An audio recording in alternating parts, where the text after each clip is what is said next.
Bueno,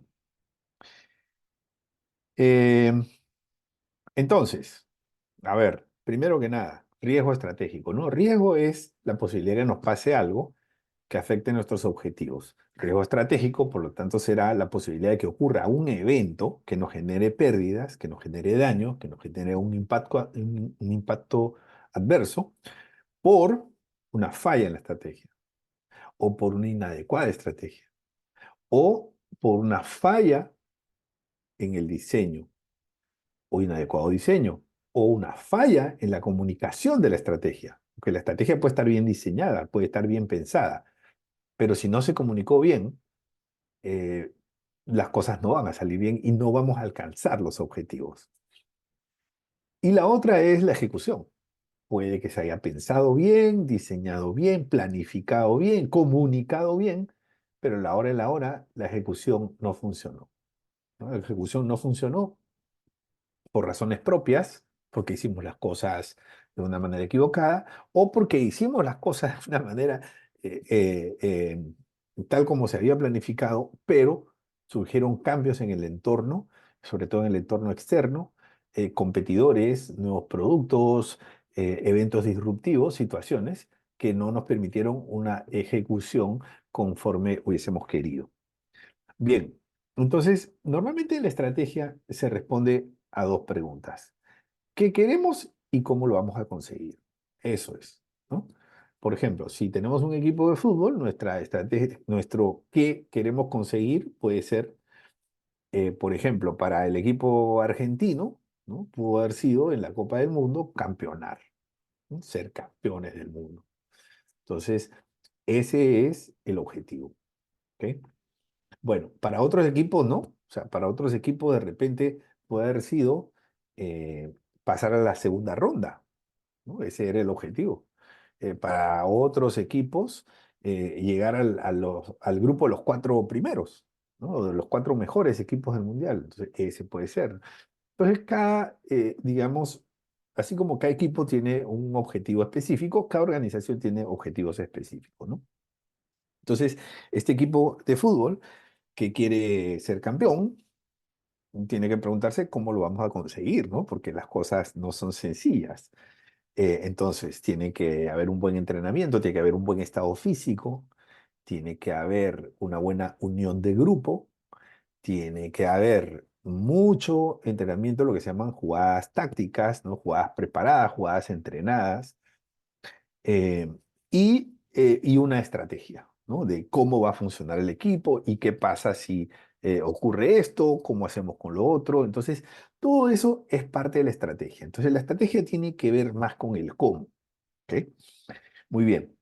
No nos olvidemos que nosotros podemos planificar todo bien, pero tal vez las cosas, los resultados no se dan. ¿Por qué? Porque existe un competidor. Tal vez jugamos el mejor partido de fútbol de nuestra vida, pero el competidor también se jugó el mejor partido de fútbol de su vida y nos terminó ganando.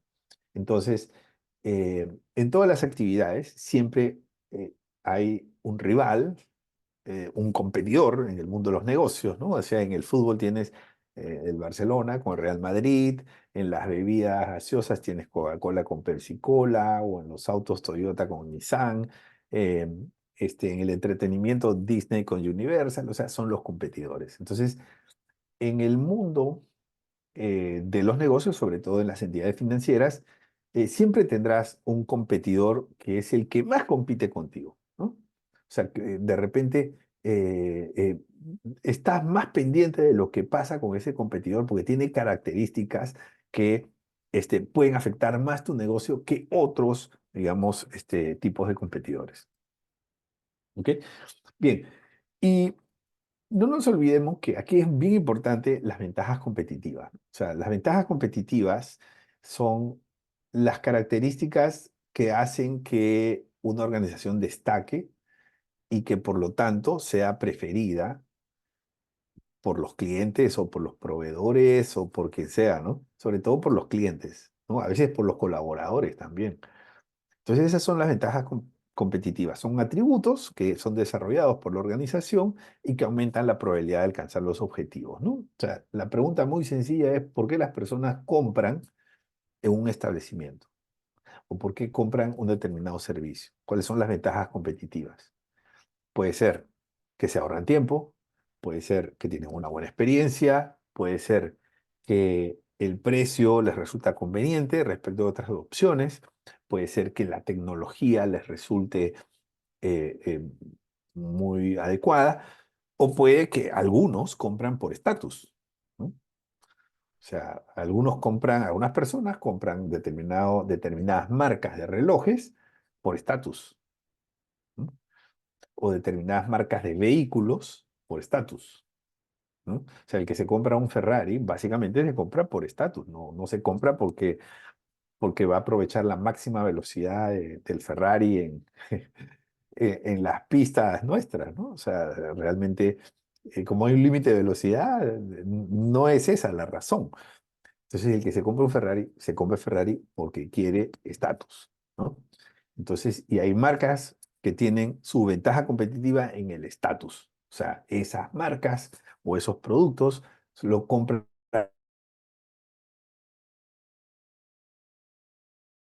por la cual la gente compra esa marca y no otra marca. Muy bien. Entonces, una de las cosas que nosotros deberíamos hacer como ejercicio en la gestión de riesgo estratégico es encontrar cuáles son las principales ventajas competitivas. O sea, no vas a encontrar una, puede haber varias, ¿no?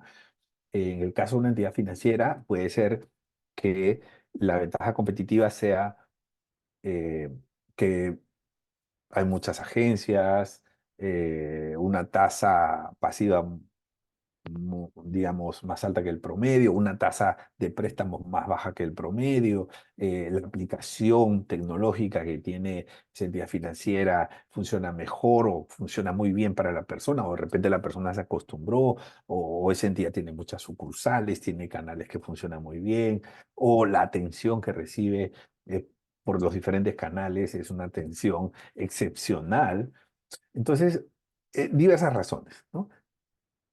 Pero un ejercicio fundamental es encontrar esas ventajas competitivas, o sea, tener una lista corta de ventajas competitivas con puntuaciones, ¿no? Con ponderaciones. Es decir, hemos encontrado que el 30% de los clientes viene aquí porque eh, tiene confianza en la entidad, ¿no? El 20% porque le gusta la aplicación móvil, el 10% porque se ahorra tiempo, el 5% porque es el banco o que le sugiere su actual empleador para la apertura de su cuenta bancaria, las razones que sean. Pero uno necesita conocer esas ventajas competitivas. ¿Por qué? Porque el día que se pierdan esas ventajas competitivas, eh, la probabilidad de que el riesgo estratégico se materialice se eleva exponencialmente, ¿no? Entonces, eh, es lógico. O sea, un negocio que no tiene ventaja competitiva es un negocio que está condenado al cierre, porque no hay ninguna razón por la cual se va a preferir esos productos o esos servicios respecto de los demás. Entonces, uno tiene que cuidar bien las ventajas competitivas. Y esas ventajas competitivas, para cuidarlas, primero hay que conocerlas, ¿no? Entonces, aquí hay un gran reto de las organizaciones en poder conocer las ventajas competitivas, pero desde un punto de vista lo más objetivo posible, ¿no?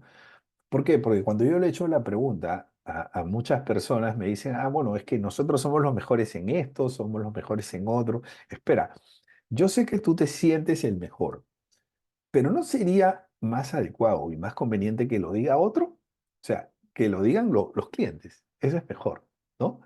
Entonces, o sea, uno podría decir, por ejemplo, yo les podría decir a ustedes, ¿saben qué, señores? Yo soy esto te lo dicen muchos peruanos. Dice, yo sé preparar el mejor pisco sour del mundo, ¿no? O sea, gran parte de los peruanos creemos que preparamos el mejor pisco sour, ¿no? Y entonces nosotros lo decimos, pero es totalmente inadecuado que lo digamos nosotros.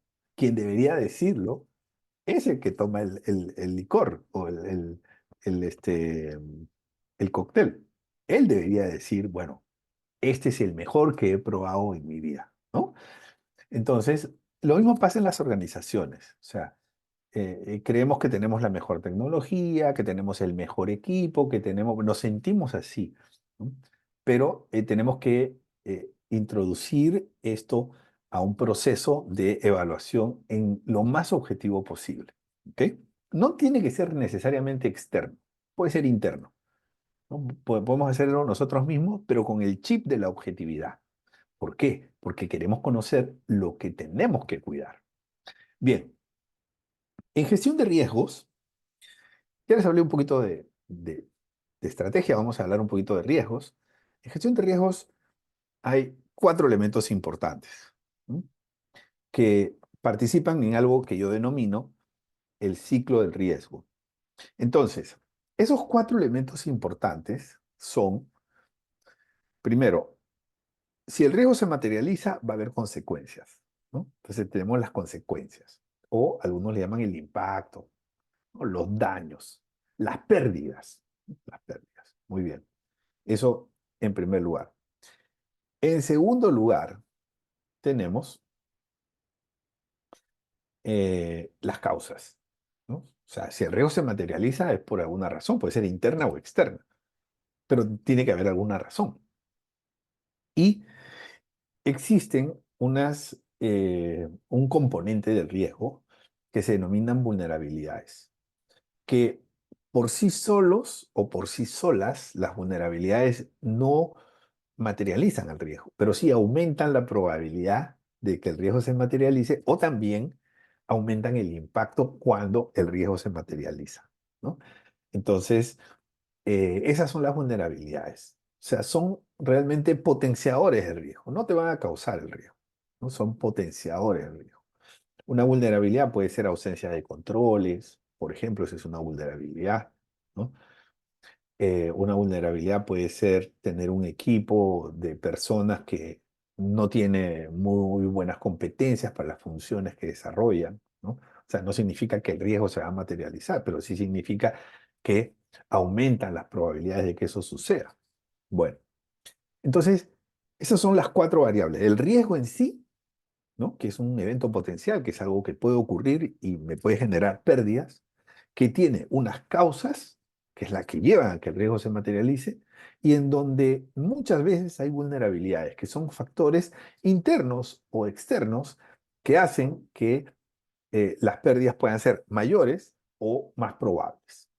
Bien, entonces con esa introducción, entonces cada vez que yo tengo un riesgo, ese riesgo tiene que tener causas, consecuencias y vulnerabilidades, ¿no? Eso es lo que tengo que tener al costado.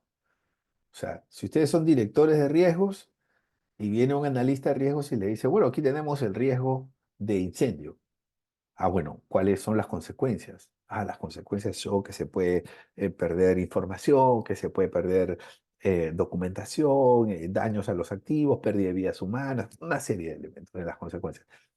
¿Y por qué se puede causar? Bueno, puede haber un atentado, puede haber un cortocircuito, puede haber, o sea, sale una serie de causas. ¿Y las vulnerabilidades? Ah, bueno, no tenemos extintores, el agua no bombea muy bien hasta el último piso, en fin, o sea, cosas que no van a ser determinantes en que el riesgo se materialice, pero que sí tienen eh, un efecto, ya sea a través de una mayor probabilidad de ocurrencia o un mayor impacto.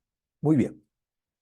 Entonces, ¿qué pasa en las organizaciones? ¿No? Entonces, volvamos a este grafiquito, ¿no? O sea, cuando nosotros hablamos de estrategia, eh, hay dos cosas, dos preguntas que son fundamentales y que tenemos que responder.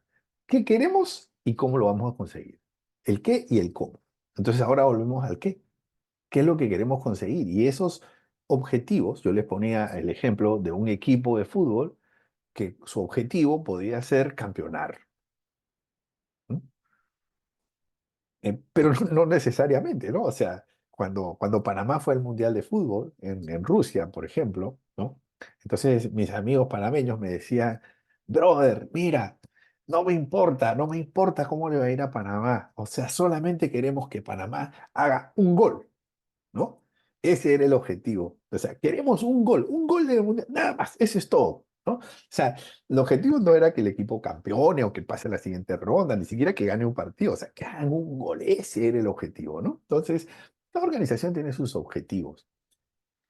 Y aquí hablamos de los objetivos estratégicos, cuando pensamos en los objetivos más importantes para la organización, esos objetivos son los objetivos estratégicos, ¿no? Entonces, los objetivos estratégicos normalmente no son muchos, o sea, aquí yo les he puesto 5, ¿no? Yo creo que los objetivos estratégicos, mientras menos, mejor. Y normalmente entran en los dedos de la mano. Pero he visto algunos casos en donde entran en las dos manos. O sea, que son 10. Y otros que usan los dedos de los pies también, porque he visto que algunos tienen más de 10 objetivos estratégicos. Pero eh, para que uno pueda decir realmente estos son muy súper importantes, 5 máximo, ¿no? O sea, y si tienen 6, no pasa nada. O sea, no pasa nada, 7, 8. O sea, digamos, cada organización es un mundo aparte, ¿no? Entonces no les voy a decir que está bien o que está mal si tienen más de tal número o menos de tal número. Cada organización eh, escoge de acuerdo a sus propias características, su naturaleza. Entonces, tenemos aquí que yo he escogido de una manera arbitraria y de una manera muy, eh, digamos, hipotética, 5 objetivos estratégicos, ¿no? Entonces, objetivos estratégicos de la organización, ¿no? Primero, el ROA. Eh, el ROA es la rentabilidad, ¿no? ROA es Return on Assets, o sea, rentabilidad sobre activos, ¿no? Rendimiento sobre activos. Entonces, normalmente las organizaciones buscan rendimiento sobre las organizaciones. Los accionistas buscarán el ROE, ¿no? Un mejor ROE, o sea, rentabilidad sobre el equity o sobre el patrimonio, pero las organizaciones como tal buscan sobre los activos, que son los que le producen los ingresos, los activos, generadores de ingresos. Entonces, ese es un primer punto. Entonces, la organización establecerá un ROA buscado, por ejemplo, 2%. El objetivo es alcanzar un ROA del 2%. Ese es el objetivo de la organización. Puede ser 3, 4, 5, 8, el número que sea, ¿no? El número que sea. Bien, pero ahí yo he puesto, por ejemplo, 2%, ¿no? Luego, otro objetivo es la participación de mercado, ¿no? 13% de participación de mercado. Claro, eh, eso tiene que ver con el tamaño, la fortaleza, las ventajas competitivas, muchas consideraciones, ¿no? Pero ahí te das cuenta ya que este segundo objetivo se contrapone un poquito con el primero, porque si tú quieres alcanzar una mayor participación de mercado, vas a tener que gastar más. Y si gastas más, tu rentabilidad va a ser menor. O sea, son dos objetivos que no hacen muy buena mancuerna, ¿no? ¿Te das cuenta? O sea, mientras más esfuerzos hagas por uno, ¿no? Menos posibilidades tendrás de alcanzar el otro, ¿no? Y así son los objetivos estratégicos. Esto es lo lindo de la estrategia, que uno tiene que ser aquí un artista, ¿no? Porque tiene que buscar que todos estos objetivos estratégicos se consigan. Entonces, el tercer objetivo estratégico, ¿ya?, que podría entrar es el índice de clima laboral. Perdón, el tercero es el índice de eficiencia operacional, ¿no? Todas las organizaciones quieren ser eficientes. Eso lo veo en todos lados, ¿no? Todos quieren ser eficientes, o sea, es un objetivo estratégico clásico, ¿ok? Vamos a ponerle 35%. Yo he visto indicadores de eficiencia en la banca, de bancos grandes, de hasta 12%, 12, 15. ¿Cómo hacen? Eso sí, no les puedo, no les puedo dar detalles, ¿no?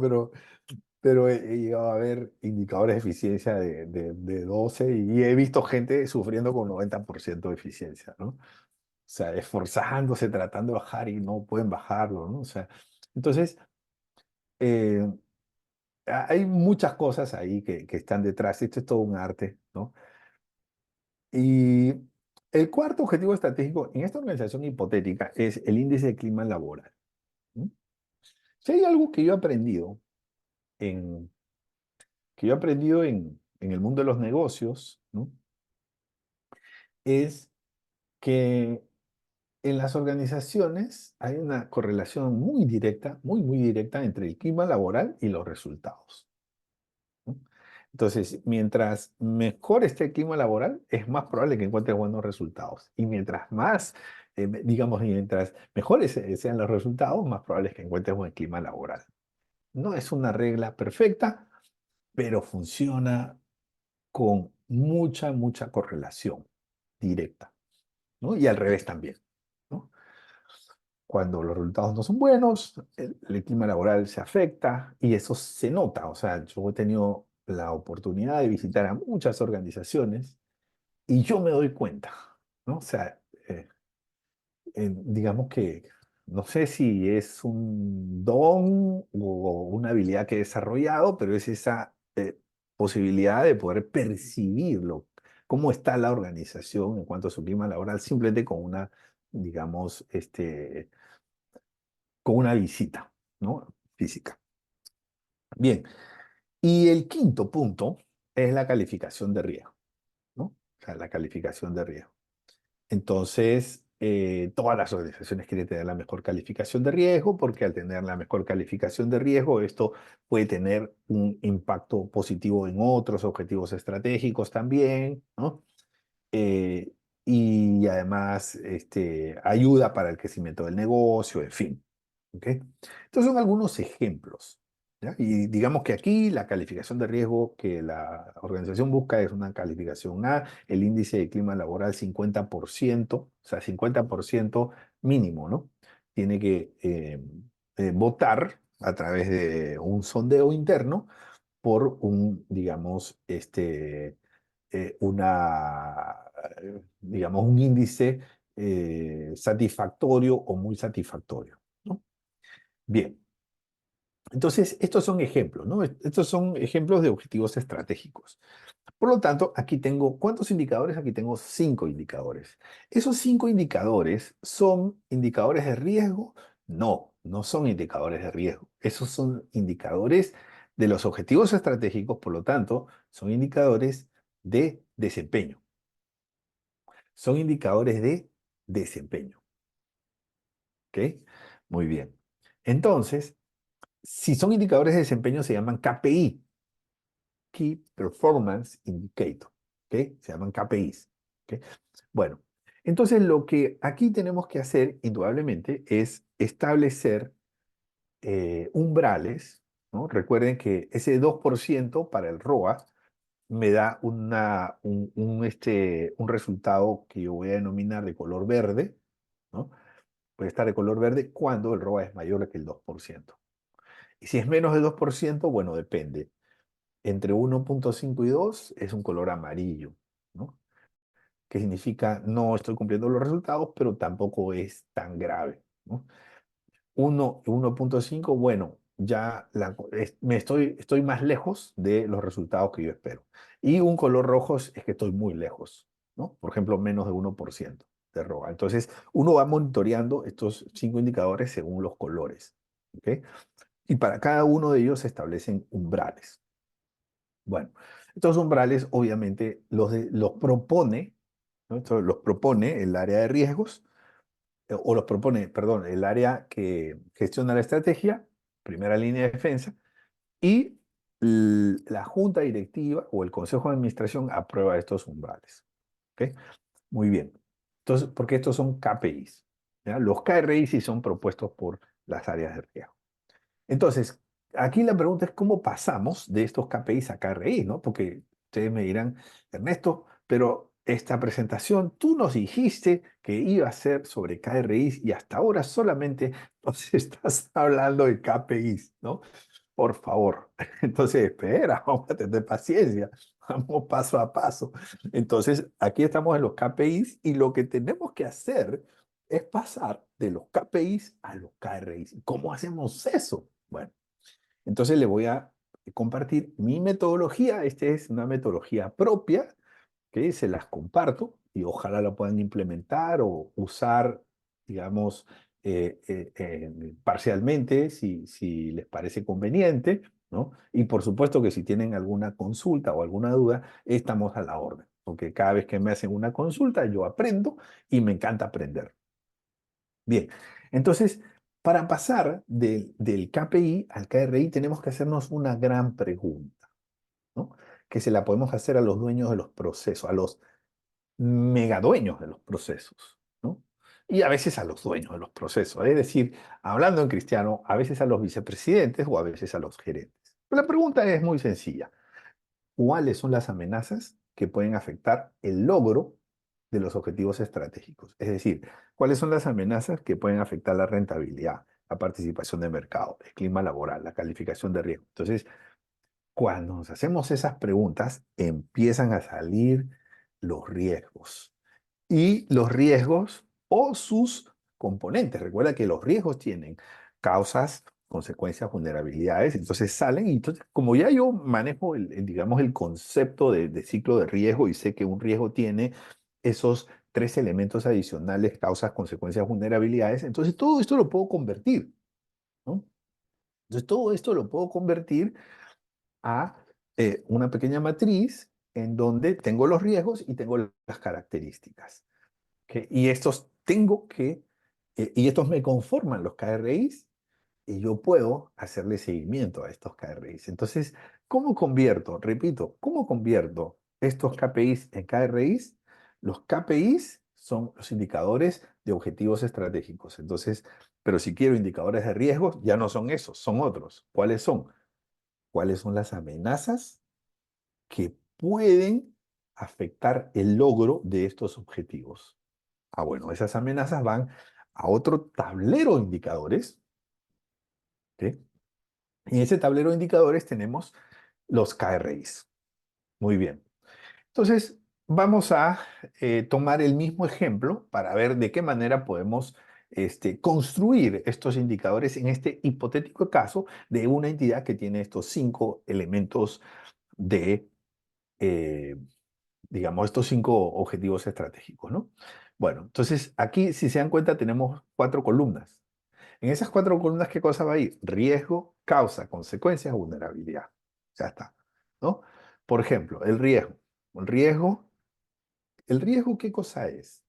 Es lo que tú no quieres que pase. ¿Sí? Entonces, con respecto a ROAC, tú no quieres que la utilidad sea inferior a la esperada, que es 2%.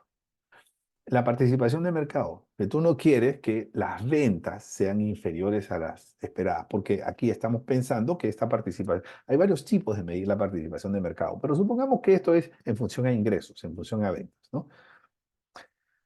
Tercero, índice de eficiencia, que los gastos sean superiores a los esperados. Cuarto, porque recuerda que la estrategia se planifica, ¿no? O sea, la estrategia es incorporada en los presupuestos. Cuarto, el índice de clima laboral, ¿no? Entonces, el índice de clima laboral, ¿qué es lo que, cuáles son las razones o qué es lo que yo no quiero que pase, ¿no? Eh, eh, y que puede afectar el índice de 50% que estoy buscando? Bueno, una insatisfacción interna, una insatisfacción de los trabajadores, ¿no? Y la calificación de riesgo.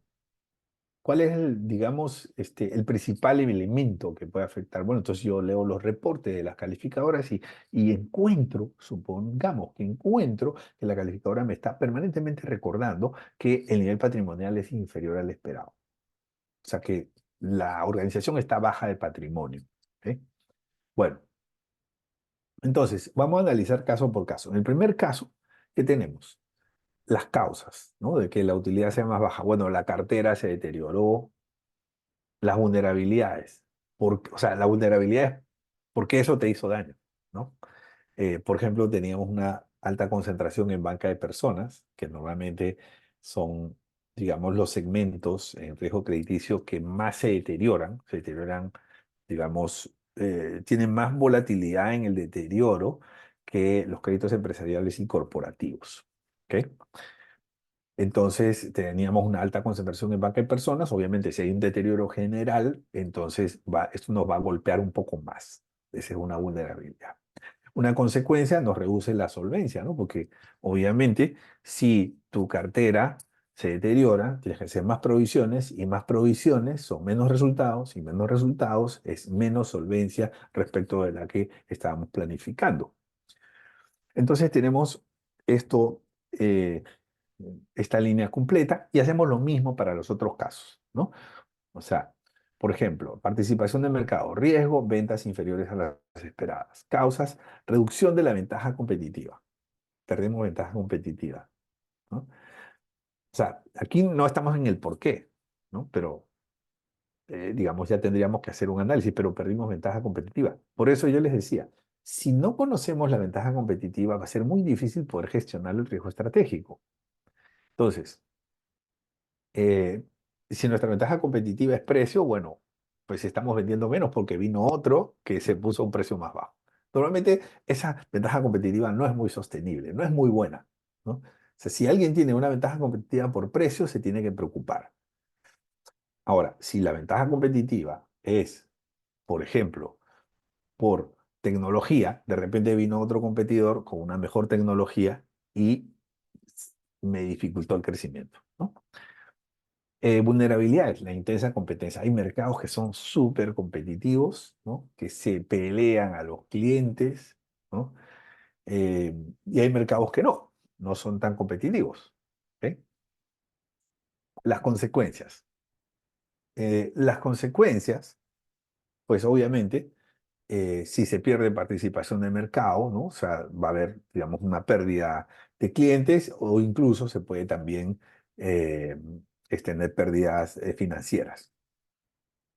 Con relación al índice de eficiencia operacional, ¿no? Bueno, ¿qué tenemos por acá? A ver, los gastos fueron superiores a los esperados, la campaña de mercadeo no funcionó muy bien, o sea, invertimos en un mercadeo que no nos trajo ventas, ¿no? Invertimos en una publicidad que no funcionó, ¿no? Vulnerabilidades, legislación laboral poco flexible. ¿Por qué? Porque cuando una organización este, eh, em, se ve afectada por los gastos operativos, entonces busca reducir los gastos operativos y muchas veces el mecanismo más tradicional para reducir esos gastos operativos es la reducción de personal. Pero si la legislación laboral es poco flexible, reducir personal es carísimo, ¿no? Entonces es una vulnerabilidad. Eh, las consecuencias, bueno, si se ha perdido índice de eficiencia, aquí va a haber una preocupación de los reguladores, una preocupación de los evaluadores externos, ya sea el banco de segundo piso que nos da préstamos, ya sea la calificadora de riesgo, quien sea. Y el índice de clima laboral. El índice de clima laboral, fíjense, riesgos, insatisfacción interna, ¿no? Causas, errores de comunicación. Los errores de comunicación existen en todas las organizaciones, ¿no? Vulnerabilidades, amplitud intergeneracional. ¿Por qué? Porque tenemos a los baby boomers, tenemos a la generación X, tenemos a la generación Z, tenemos a las generaciones millennials, tenemos, o sea, digamos, una amplitud intergeneracional y hay algo que tenemos que reconocer, que la comunicación entre estas generaciones no fluye tan bien, ¿no?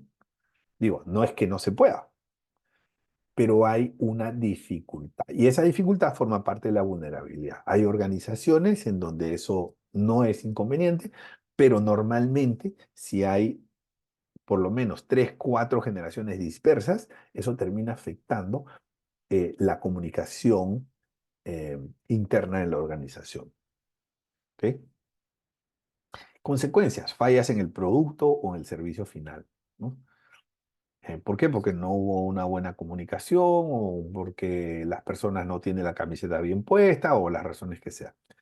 La calificación de riesgo, nivel patrimonial inferior al esperado, deterioro de la cartera superior al promedio del sistema, esa puede ser la causa. Fíjate que la tenemos arriba también, ¿no? Y tenemos la vulnerabilidad, concentración de vaca de personas, que la teníamos arriba también, y la consecuencia puede ser una decisión adversa sobre la calificación, puede ser una modificación de la perspectiva de la calificación o puede ser una reducción de la propia calificación. Entonces, esa es una consecuencia. Bueno, ¿qué tenemos aquí? Tenemos 4 por 4, 4 por 5, 20 cuadritos. Sin contar la de objetivos, la columna de objetivos estratégicos, tenemos riesgos, causas, vulnerabilidades, consecuencias. Para 5 objetivos estratégicos tenemos 20. De esos 20 hay dos que se repiten, ¿no? En causas y vulnerabilidades, la primera línea y la última línea se repiten. O sea, que al final nos está quedando 18. Bueno, ahí tenemos 18 indicadores. Y de los que se trata es de escoger o de buscar cada indicador para cada uno de estos cuadritos. ¿Ok? Cada indicador para cada uno de estos cuadritos. Van a ser 18. Eh, no tiene que ser 18. En algunos casos, algunos indicadores no son posibles de poder construir. Entonces puede que queden 15, 16, ¿no? Pero ya, con esto ya tienes digamos, esta es la metodología, ¿no? O sea, parto de los objetivos me voy a las amenazas, ¿no? Y esta amenaza es básicamente, tiene que ver con los riesgos, ¿no? Y de estos riesgos y sus características saco los KRIs, que son indicadores de amenaza. Todas estas son amenazas para los riesgos. Entonces, tenemos por aquí 20, ¿no? O sea, la posibilidad de 20 indicadores, ya sabemos que el 2 y el 3 se repiten en el 18-19. Entonces ahí hay dos que pues solamente los tengo que tener una vez y por lo tanto esos 20 indicadores se reducen a 18 indicadores. ¿Ok? Se reducen a 18 indicadores. Muy bien. Listo. Entonces,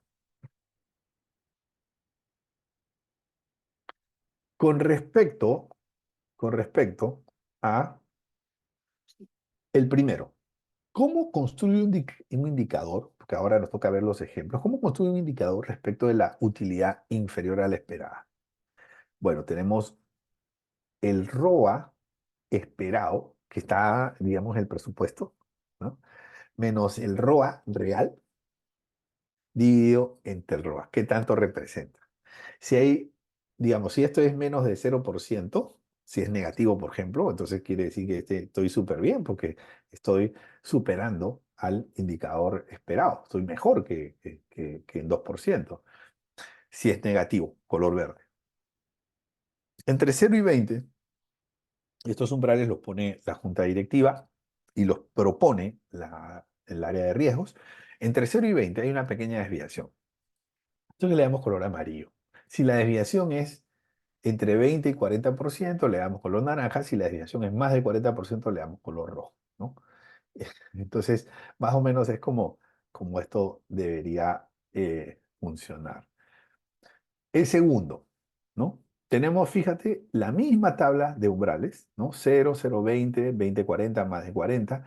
Deterioro en la cartera superior al promedio del sistema. Entonces aquí nos vamos a la cartera deteriorada. CD es cartera deteriorada esperada. Cartera deteriorada esperada menos cartera deteriorada real. Si esa diferencia es negativa, no. Entonces la cartera deteriorada real, ¿no? Está superando la cartera deteriorada esperada, ¿no? Entonces, bueno, aquí me parece que el indicador debería ser al revés. La cartera deteriorada, si es mayor, entonces tengo una desviación. Y esa desviación entre 0% y 20% me da color amarillo. Esa desviación entre 20 y 40 me da color naranja. Entre más de 40% ya me da color rojo. ¿Ok? Concentración del banco de personas. Entonces, nosotros estamos dispuestos a asumir una concentración, ¿no? Si nos desviamos de esa concentración, más de 20%, color amarillo, mm, hasta 40% color naranja, más de 40% color rojo, ¿no? Y la reducción de la solvencia. Tenemos un índice de solvencia o un índice de ecuación de capital esperado. Tenemos un índice real, ¿ok? Si ese índice real tiene desviaciones, esas desviaciones tienen color amarillo hasta 20%, el color naranja hasta 40% y rojo hasta eh, más de 40%, ¿no? Y así sucesivamente lo hacemos de, eh, para el resto de indicadores, ¿no? Entonces, ventas inferiores a las esperadas. Entonces, ya con eso, ¿cómo lo haríamos? Ventas esperadas menos ventas reales sobre ventas reales. ¿Cuánto de desviación hay? Fíjense que en todos los casos estoy midiendo la desviación respecto de digamos, del indicador esperado, ventas esperadas, participación del mercado esperado, ¿no? Porque así funciona la estrategia. Las desviaciones tú las mides lo que tienes respecto de lo que tú esperabas. Es exactamente la misma lógica de los presupuestos. Cuando nosotros vemos un presupuesto que se analiza línea por línea, dice presupuestado, ¿no? En una columna, y al costado dice real. Y empezamos a ver las desviaciones, ¿no? Eso es exactamente lo que se hace. Se buscan las desviaciones. Aquí la idea es medir las desviaciones, o sea, los KRI son la medición de las desviaciones en estas amenazas que son 20, ¿no? O 18, si lo queremos ver así. Medir las desviaciones respecto a lo que nosotros esperábamos. ¿Y dónde tengo los valores esperados? En el plan estratégico, porque cuando uno hace un plan estratégico, uno determina, bueno, nosotros queremos, para nuestro plan estratégico, lo que nosotros queremos eh, estos niveles de rentabilidad, estos niveles de crecimiento, estos niveles de capital, o sea, uno hace unas estimaciones. En la medida en que uno se sale de esas estimaciones, se está saliendo de los objetivos estratégicos también, ¿no? Por eso, estos indicadores son indicadores de gestión de riesgo estratégico. Entonces, medir los indicadores como una desviación no es algo muy complicado. Tal vez el ejercicio que hay que hacer es esta matriz, ¿no? ¿Por qué? O sea, primero, tener los objetivos estratégicos. De hecho, esto es con 5 objetivos estratégicos, pero si tú tienes más de 5 objetivos estratégicos, si tienes 8, 10, 15 objetivos estratégicos, todo esto se va a hacer mucho más complejo, ¿no? Entonces, determinar los objetivos estratégicos, a partir de los objetivos determinar las amenazas y a partir de esas 20 amenazas o 40 amenazas o X amenazas, buscarle su indicador a cada una de esas amenazas que debe ser un indicador de desviación respecto de lo que se esperaba para alcanzar el objetivo estratégico. ¿Ok? Muy bien. Entonces, todo eso, aquí les he puesto todas las fórmulas que aplicarían para esos casos, ¿no? En el caso 11 y 12, por ejemplo, ¿no? En el 7, 11 y 12 no puse nada. ¿Por qué? Porque no aplica, ¿no? Si te das cuenta, en el 7, intensa competencia, o sea, digamos que no hay un indicador cuantitativo para medir la competencia. eh, La pérdida de clientes, bueno, ese sí lo tenemos, pero el 11, legislación laboral poco flexible, eso es más cualitativo, y el 12, preocupación regulatoria y de evaluación de valores externos, eso es más cualitativo, ¿no? Entonces, en esos casos, eh, no es necesario incorporar un indicador, o puedes incorporar un indicador también cualitativo, ¿no? Cualitativo basado en digamos, una encuesta que se le hace a 10 personas y de las cuales tenemos un puntaje y ese puntaje nos da un color. O sea, eso también podría ser, pero yo consideré que en estos casos no era tan sencillo como poder cuantificar las desviaciones en otros indicadores de rentabilidad, de ventas, de utilidad, de concentración, etcétera. ¿Sí? Bien, entonces, estos son los indicadores para todas estas variables. Tenemos también para los demás, del 16 al 20.